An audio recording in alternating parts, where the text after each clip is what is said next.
Mari kita mulai renungan hari ini. Terima kasih Yesus, terima kasih Tuhan ada yang baru, kesempatan yang baru Tuhan. Terima kasih Yesus, Allah kami yang baik, Allah kami yang hidup. Kesempatan kami itu bisa merenungkan firman-Mu, membaca firman-Mu, mendengar firman-Mu. Terima kasih. Kiranya hadirat-Mu Roh Kudus memenuhi kami semuanya. Terima kasih Yesus, terima kasih Tuhan. Berbicaralah, berajarlah. Dalam nama Tuhan Yesus, amin. Kita akan nyanyikan lagu yang pertama.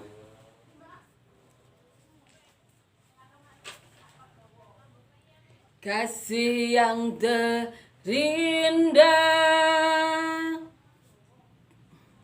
hati yang mulia, hanya ku temukan di dalam-Mu, Yesusku. Pujian dari hatiku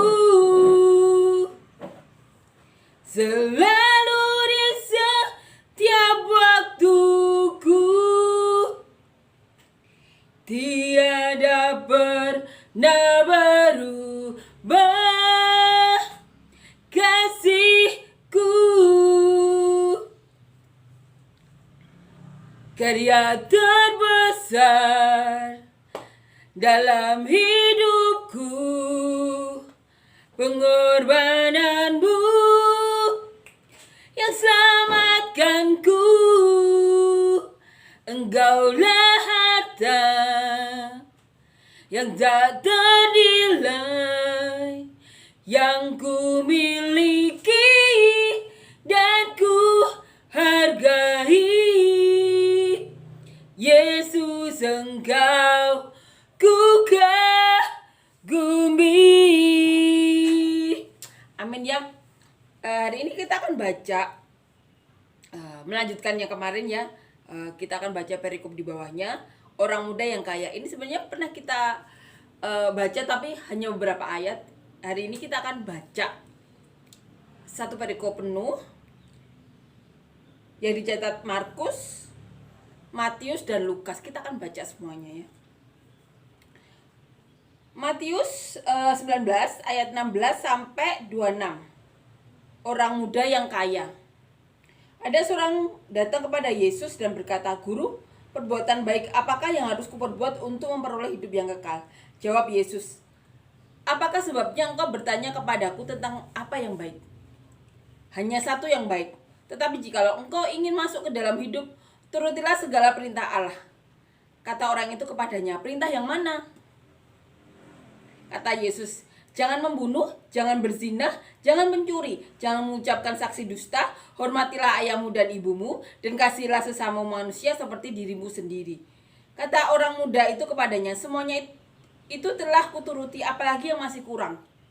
Kata Yesus kepadanya, "Jikalau engkau hendak sempurna, pergilah, jualah segala milikmu dan berikanlah itu kepada orang-orang miskin, maka engkau akan beroleh harta di surga.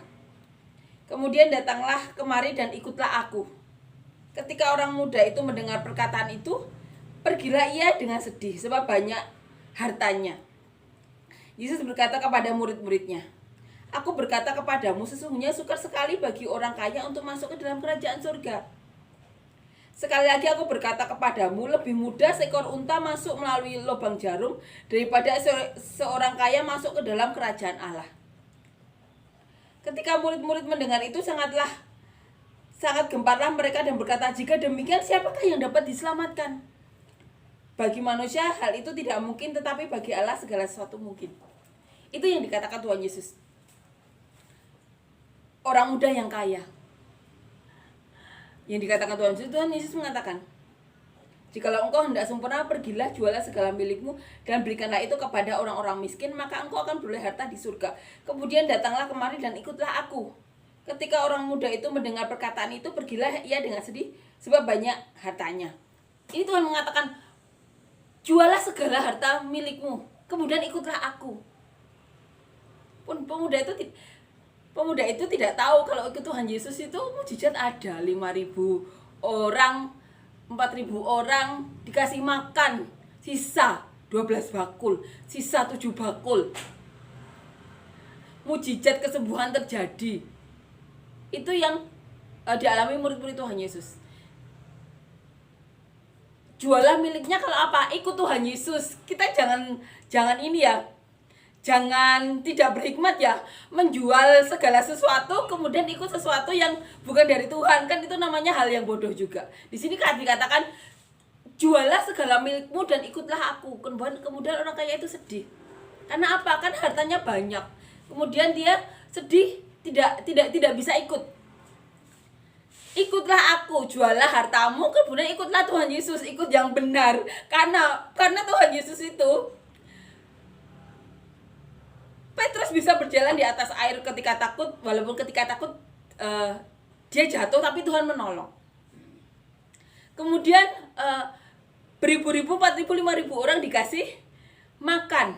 Kesembuhan terjadi, ribuan orang didoakan Tuhan Yesus, semuanya sembuh. Jadi kalau kita mengikuti ayat firman ini ya, kita harus berhikmat. Ikutlah aku dan jualah hartamu. Ikut siapa dulu? Jangan kita kan kita sering dengar ya, ada beberapa kepercayaan, kita juga pernah dengar ya, sebuah kepercayaan muncul beberapa tahun kemudian, walaupun saat ini yang memuncul kepercayaan itu sudah meninggal, tapi kita sempat dengar bagaimana bahkan orang-orang berpendidikan sampai menjual hartanya untuk ikut orang itu. Kita harus berhikmat ya, harus tahu ikut siapa. Karena Tuhan Yesus katakan juga waktu Tuhan Yesus setelah dijual ya, setelah meninggal ya, kan setelah itu kan orang-orang ahli Farisi, orang ahli Taurat kan ngejar-ngejar murid Tuhan Yesus. Yesus mengatakan kebalikannya, kamu sekarang pergi harus bawa ikat pinggang, harus bawa bekal, harus bawa harta. Karena apa? Karena keadaannya bukan seperti itu lagi, seperti dahulu lagi saat Tuhan Yesus ini ya. Kalau saat Tuhan Yesus kan semua dijual. Murid-murid tidak bawa apa-apa. Karena apa? Saat itu ketika ngetok pintu orang disambut, dikasih makan. Tapi saat Tuhan Yesus meninggal dan murid-murid dikejar, kebalikannya. Kamu harus bawa ikat pinggang, bawa bekal.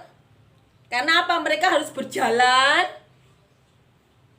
untuk tidak dikenali orang, untuk tidak ditangkap. Jadi kita harus berhikmat ya. Kita lihat keadaannya menurut sini. Menurut Alkitab, kita harus baca Alkitab dengan benar. Nanti kita akan setelah kita urutkan, kita akan ketemu ayat itu. Ketika Tuhan Yesus setelah meninggal, murid-murid Tuhan Yesus diminta untuk membawa bekal. Karena keadaannya bukan seperti sebelum Tuhan Yesus disalib. Dan saat mengikut orang pun kita harus berhikmat juga. Jualah segala miliknya dan ikut Tuhan Yesus, ikut yang benar. Jangan kita asal jual ikut sesuatu yang tidak benar. Kita harus berhikmat. Karena apa? Menyimpan harta di surga, kita juga harus berhikmat. Kita bisa memberikan segala sesuatu milik kita ya, tapi dengan hikmat juga. Kita terberkati, orang-orang juga terberkati semua. Walaupun kita banyak dengar cerita ya, saat orang bekerja walaupun sisanya dikit atau tidak bersisa, tapi hidupnya dicukupkan, tidak pernah kekurangan. Itu pekerjaan Tuhan, kita percaya itu ya. Itu pekerjaan Tuhan. Dimana ada, kita sering juga dengar ini ya, kesaksian saat butuh dikasih pekerjaan atau berkat yang sesuai dengan kebutuhannya. Bila pun ada kelebihan, itu bisa memberkati dirinya atau keluarganya untuk kebutuhan saat itu. Tapi selalu dicukupkan. Itu Tuhan memberkati ini ya, memberkati orang itu dengan berbagai cara. Ada yang memang diberkati berlimpah-limpah karena tujuannya untuk memberkati berlimpah-limpah juga orang lain. Apalagi saat pandemi seperti ini. Orang-orang yang sebelumnya diberkati Tuhan luar biasa juga membantu pekerjaan Tuhan juga luar biasa ya, banyak orang ya. Orang-orang yang diberkati Tuhan. Saat ini juga kita lihat ya, tidak 1-2 orang. Puluhan atau ratusan orang juga bergerak. Mungkin juga kalau di ini ribuan atau jutaan ya dengan nominal masing-masing. Kita memang harus bekerja untuk seperti yang Tuhan katakan juga setelah Tuhan meninggal, bawa bekal. Karena posisinya saat itu dikejar-kejar oleh tentara, oleh orang Farisi, oleh ahli Taurat. Jadi kita harus berhikmat ya. Jualah semuanya dan ikut siapa? Ikut Tuhan Yesus. Jangan ikut yang bukan dari Tuhan Yesus. Kita harus berhikmat. Karena ikut Tuhan Yesus itu kelimpahan. Ngasih makan 5.000 orang. 5 roti 2 ikan, sisa 12 bakul. Setelah itu 4.000 orang, sisa 7 bakul. Kita harus berhikmat. Siapa? Ikut Tuhan Yesus pastinya. Amin ya. Amin. Kita akan baca bagaimana Markus menulis.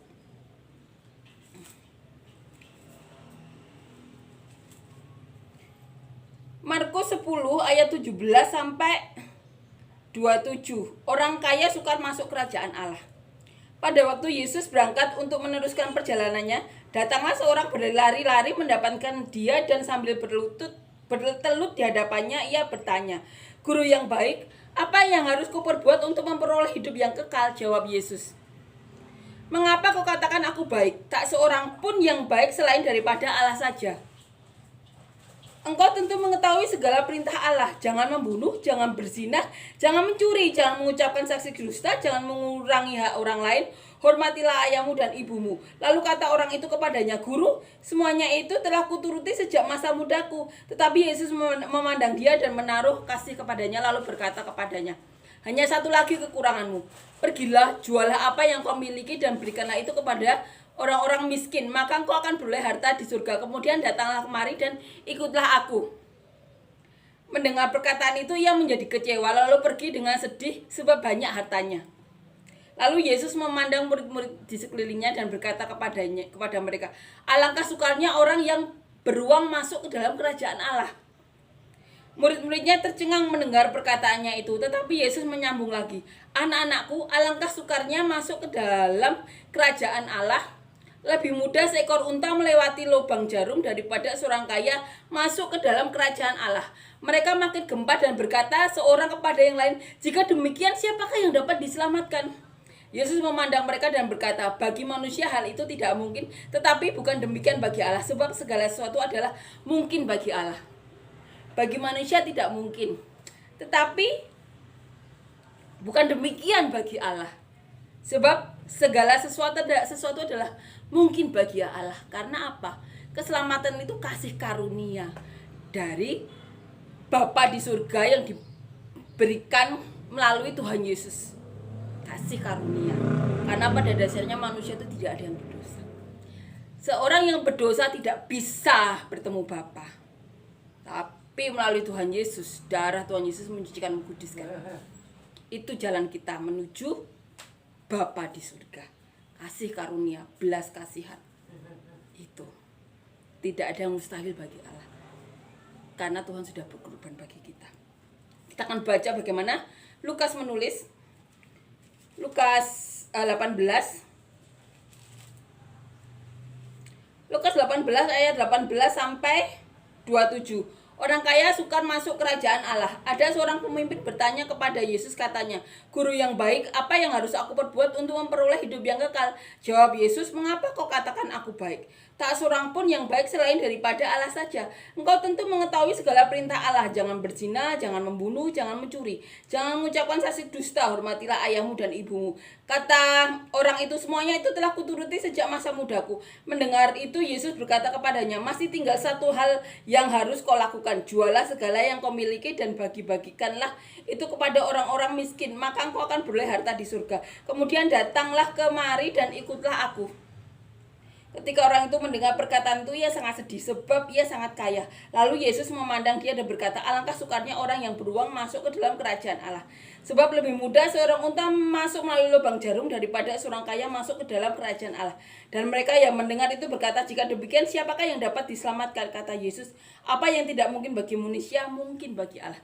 Lubang jarum itu di Israel itu ini ya, bangunan lubang di mana unta itu bisa masuk. Apa? Harus menundukkan diri, harus merendahkan diri untuk bisa apa? Masuk ke lubang itu. Bukan lubang jarum itu ya, tapi lubang di sebuah bangunan di bawah, di mana unta masuk itu harus menundukkan kepalanya, harus merendahkan diri. Ini ya, Tuhan Yesus mengajarkan itu. Petrus, Yohanes, Yakobus, Andreas ikut Tuhan Yesus meninggalkan semuanya karena mujizat.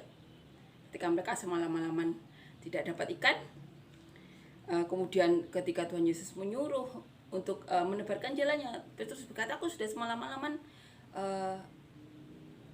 menebar jalan tapi tidak dapat apapun. Karena apa? Petrus itu kan seorang nelayan tangguh, pengalaman. Jadi dia berkata seperti itu pada Tuhan karena dia pengalaman, karena dia tahu Tuhan Yesus itu anak seorang tukang kayu, dimana pasti pekerjaannya juga tukang kayu. Tidak ada pengalaman sebagai nelayan. Tapi Tuhan Yesus tetap berkata seperti itu, dan Petrus melakukannya. Jalannya sampai koyak, dua perahu terisi sampai mau tenggelam. Karena begitu banyaknya. Petrus meninggalkan semuanya. Petrus ikut Tuhan Yesus, dimarahi Tuhan Yesus. Setiap ada sesuatu yang salah, murid-murid Tuhan Yesus dimarahi Tuhan Yesus, tapi mereka tetap mengikut Tuhan Yesus sampai akhir. Karena apa? Mata mereka melihat sendiri mujizat terjadi, mujizat demi mujizat terjadi, walaupun terkadang mereka tidak bisa mengerti apa yang dikatakan Tuhan Yesus. Hatinya masih terselubung. Tapi ketika Roh Kudus datang di mereka, terbukalah. Dan kemudian waktu Tuhan Yesus berkata, sulit bagi orang kaya untuk masuk. Kemudian murid-murid gempar. Jika demikian, siapa yang dapat diselamatkan? Yesus memandang mereka dan berkata, bagi manusia hal ini tidak mungkin, tapi bagi Allah segala sesuatu mungkin. Amin ya. Itu yang Tuhan katakan, bagi manusia itu hal yang mustahil. Hal yang mustahil untuk masuk ke dalam surga. Karena apa? Bapa itu tidak bisa memandang dosa. Seorang yang berdosa tidak bisa menghadap Bapa. Silau kalau ini. Hanya Tuhan Yesus jalan satu-satunya yang bisa mengarahkan kita pada Tuhan Yesus. Darah Tuhan Yesus menyucikan, menguduskan kita untuk bisa bertemu dengan Bapa. Bagi manusia itu mustahil, itu kata Tuhan sendiri. Tapi bagi Tuhan tidak ada yang mustahil. Kita garis bawahi ini. Ke surga itu hal yang mustahil bagi Tuhan, bagi manusia. Tapi itu hal yang tidak mustahil, tidak ada yang mustahil bagi Tuhan. Jadi apa? Manusia itu semuanya berdosa. Jangan mau diintimidasi apapun. Selama ada kesempatan, selama kita di dunia ini itu kesempatan kita untuk mendekat kepada Tuhan, melakukan apapun yang menjadi kehendaknya. Minta Tuhan Yesus untuk berbicara. Karena itu hak semua orang. Minta Roh Kudus untuk mengarahkan kita. Minta pertolongan Tuhan Yesus, minta apapun yang kita perlukan. Karena Tuhan Yesus yang berkata sendiri, bagi manusia itu hal yang mustahil, tapi bagi Tuhan tidak ada yang mustahil. Bagi manusia itu hal yang mustahil. Jadi jangan ada kesombongan berkata, saya lebih suci dari itu, saya lebih baik dari ini, saya apa terus kemudian kita berkata saya berdosa tidak ini. Jangan biarkan kita berada di dua posisi itu ya. Kita berada di posisi pengikut Tuhan. Kita tidak boleh sombong, tapi juga tidak boleh intimidasi iblis atau setan menjauhkan kita dari kasih karunia yang sudah Tuhan sediakan. Amin ya. Amin. Tidak ada yang mustahil bagi Tuhan. Amin. Kita akan nyanyikan lagu yang kedua.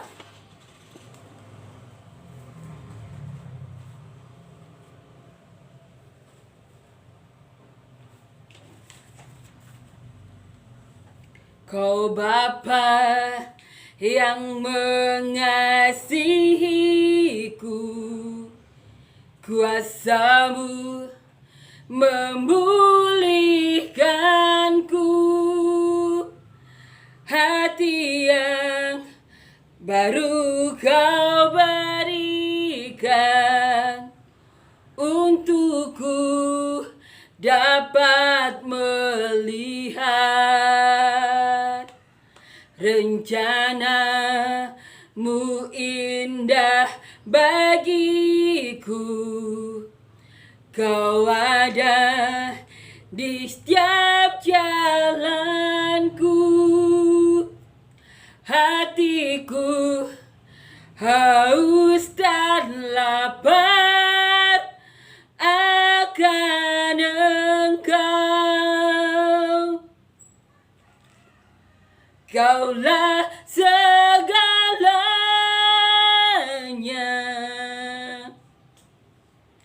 di dalam hidupku.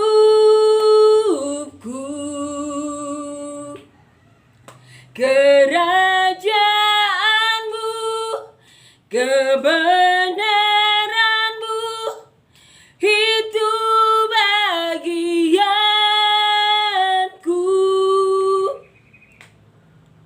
Kaulah yang ku pandang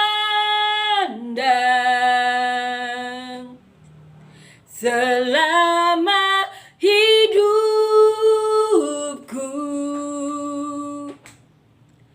mengasihimu, memuliakanmu, Bapa dan Rajaku. Amin ya. Terima kasih Yesus, terima kasih untuk perkataanmu hari ini Yesus. Terima kasih Yesus, Kau mengajarkan kami, mengarahkan kami. Bagi manusia mustahil, tapi bagimu Yesus tidak ada yang mustahil. Kami imani Tuhan, kami tidak mampu tanpamu Yesus. Kami tidak dapat tanpamu Yesus. Terima kasih untuk pengorbananmu Tuhan, sehingga surga itu menjadi milik kami. Terima kasih Yesus. Dan kami tidak bosan-bosan berdoa, biar setiap perkataanmu ini Tuhan menjadi benih yang baik, yang dapat kami tabur di hati kami, yang telah Kau jadikan tanah yang baik, sehingga dapat bertumbuh, berangkat keluar, berbuat lebat Tuhan.